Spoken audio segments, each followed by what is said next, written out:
பார்த்து வருகிறோம். அதிகாரிகளின் ஆய்வுக்கு ஒத்துழைக்காத பட்டாசு ஆலைகளை தற்காலிகமாக மூட வேண்டும் என பசுமை தீர்ப்பாயம்க்கு உத்தரவு பிறப்பிக்கப்பட்டிருக்கிறது.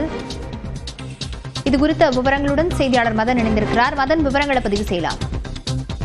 கடந்த 2023ஆம் ஆண்டு விருதுநகர் மாவட்டம் வெம்பக்கோட்டையில் உள்ள ஒரு கிராமத்தில் தனியாருக்கு சொந்தமான ஒரு பட்டாசு ஆலையில் ஒரு வெடி விபத்து ஏற்பட்டது. இதில் அங்கு பணியாற்றி வந்த 10 தொழிலாளர்கள் பலியானார்கள். இது தொடர்பாக வெளியான அந்த செய்தியின் அடிப்படையில் தென்மண்டல பசுமை தீர்ப்பாயம் இந்த ஒரு விவகாரத்தை தாமாக முன்வந்து வழக்காக எடுத்து விசாரித்து வருகிறது. கடந்த முறை இந்த வழக்கு விசாரிப்பு வந்த போது அங்குள்ள அந்த பட்டாசு ஆலைகள் முறையாக உரிமம் பெற்றுள்ளார்களா, பாதுகாப்பு விதிகள் முறையாக உள்ளதா என்பதை ஆய்வு செய்ய வெடிப்பொருட்களுடைய தலைமை கட்டுப்பாட்டாளர் பிரதிநிதித்துவப்படுத்தப்படும் PSO தலைமையில் ஒரு குழுவும், அதே போல விருதுநகர் மாவட்ட ஆட்சியர் அல்லது அந்த மாவட்ட வருவாய் அதிகாரி தலைமையில் ஒரு குழு அமைத்து பசுமை தீர்ப்பாயம் உத்தரவு பிறப்பித்தது.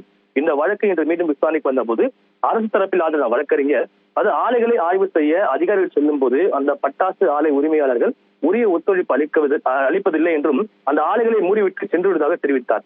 இதை கேட்ட நீதிபதிகள் இந்த வழக்கில் இந்த பட்டாசு ஆலை உரிமையாளர் சங்கத்தையும் தொழிலாளர் நலத்துறை கூடுதல் தலைமை செயலர் சேர்க்க உத்தரவிட்டார்கள். அதே போல இது போன்ற ஆய்வுக்கு செல்லும் போது அதிகாரிகளுக்கு உரிய ஒத்துழைப்பு அளிக்காமல் மூடும் ஆலைகளை தற்காலிகமாக மூட வேண்டும் என்றும் தற்போது உத்தரவிட்டு இந்த வழக்கு விசாரணை வரும் 29ஆம் தேதிக்கு தள்ளி வைக்கப்பட்டுள்ளது. லாவண்யா, விவரங்களுக்கு நன்றி மதன்.